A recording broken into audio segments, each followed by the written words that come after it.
इस Christmas, new year और संक्रांति के शुभ अवसर पर जीवा फर्टिलिटी आपके लिए लाए हैं 30% डिस्काउंट IVF पैकेज पर। इसके बारे में और जानकारी के लिए स्क्रीन पे जो भी नंबर्स आपको दिख रहे हैं उन पे अवश्य फोन कीजिए या आपके निकट जो भी जीवा फर्टिलिटी सेंटर है उस पर जरूर आइए। Thank you. आदाब, मेरा नाम डॉक्टर सुवर्चला है। मैं जीवा फर्टिलिटी सेंटर्स में साइंटिफिक डायरेक्टर हूँ। अक्सर जब दो महिलाएं IVF के लिए जा रही होती है और उनकी उम्र सेम हो तो ये अंडों का जो नंबर है वो बहुत बड़ा डिसाइडिंग फैक्टर होता है कि किसका IVF सक्सेसफुल हो सकता है या नहीं। ये क्वेश्चन आपस में बहुत आता है कि मैं भी वही उसी उम्र की हूँ और मैंने कम अंडे दिए, ऐसा हुआ क्यों।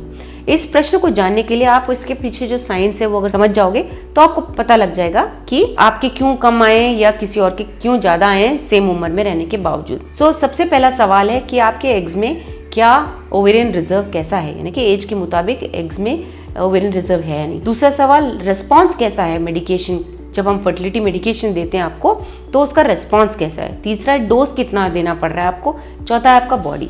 तो पहला है ओवेरियन रिजर्व। ओवेरियन रिजर्व अगर जितना होना चाहिए आपके एज के मुताबिक नहीं है तो उसे लो ओवेरियन रिजर्व कहते हैं, अगर ज्यादा है तो उसे हाई ओवेरियन रिजर्व कहते हैं। लो का मतलब ये है कि शायद इनको ज्यादा डोज देना पड़े एग्स को बढ़ने के लिए, हाई का मतलब ये है शायद कि उनको कम डोज देना पड़े ज्यादा अंडे आने के लिए। तो ये थोड़ा अनुमान लगाया जाता है इस रिजर्व के द्वारा।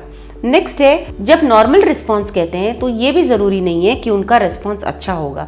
नॉर्मल रिस्पांस के रहने के बावजूद भी कभी कभी हाई डोज देने के बावजूद अंडे नहीं बढ़ते। इसका कारण आइए समझते हैं। ओवरीज के अंदर जो अंडे बढ़ रहे होते हैं उसके इर्द गिर्द ग्रैनुलोसा नामक सेल्स होते हैं। इन सेल्स के ऊपर रिसेप्टर्स होते हैं, यानी कि जैसे एंटीना समझिए आप।